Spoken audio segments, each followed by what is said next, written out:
Kapag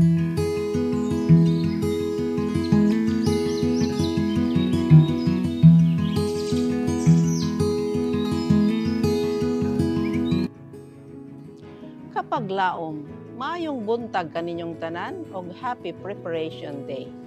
Ang atong hilisgutan karong Oktubre 25, giuluhan og Hosea ang imo mga tulubangon sa langit.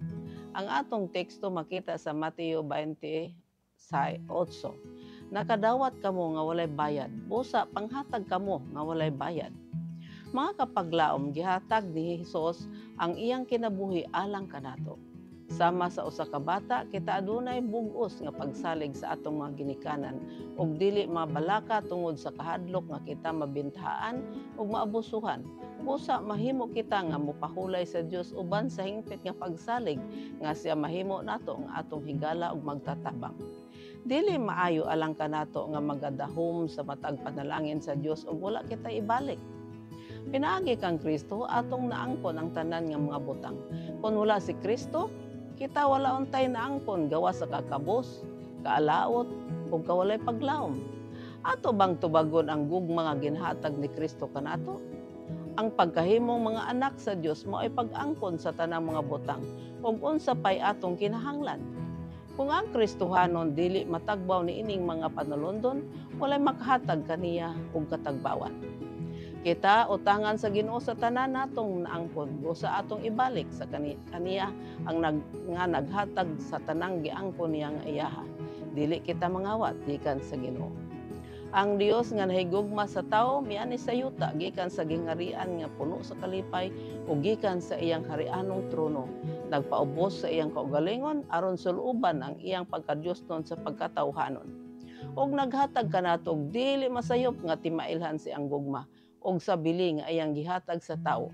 Siya nga naghimo alang kanato sa walay kinutubang sakripisyo, nagadapit kanato sa pagbana-bana sa bili sa kalag, sa pagkabot, sa balanse, tali sa yutanong kadaugan, ug langit nung kapildihan, tali sa temporaryo nga kalampusan, ug walay katapusang kapakyasan. Si Kristo nagtudlo kanato, palayo gikan sa pagkayutanon ngadto sa pagkalangitnon. Siya nagadapit kanato sa pagtigom sa atong bahandi ngadto sa langit. Ikaw ba mo ingon samtang ikaw naghalad sa imong halad ngadto sa Dios?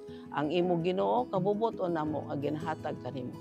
Ang tanan natong kabtangan dili makapalit alang kanatong kaluwasan. Kinahanglan atong ihatag ang atong kaugalingon. Sa pagtugyan sa atong kaugalingon ngadto sa mga pag-angkon ug impluwensya sa manluluwas, ang atong kinabuhi mahimo nga mabungahon nga sanga sa usa ka matahom nga punuan sa paras.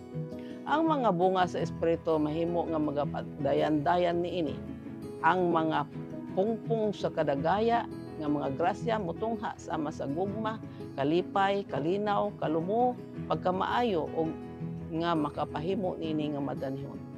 Si Mrs. White nangalyupo kanato sa pagdala sa atong mga bahandi ngadto sa langit pinaagi sa paggamit sa mga butang sa Ginoo aron palambuon ang iyang kausa sa kalibutan. Atong husayon ang atong tulubangon sa langit.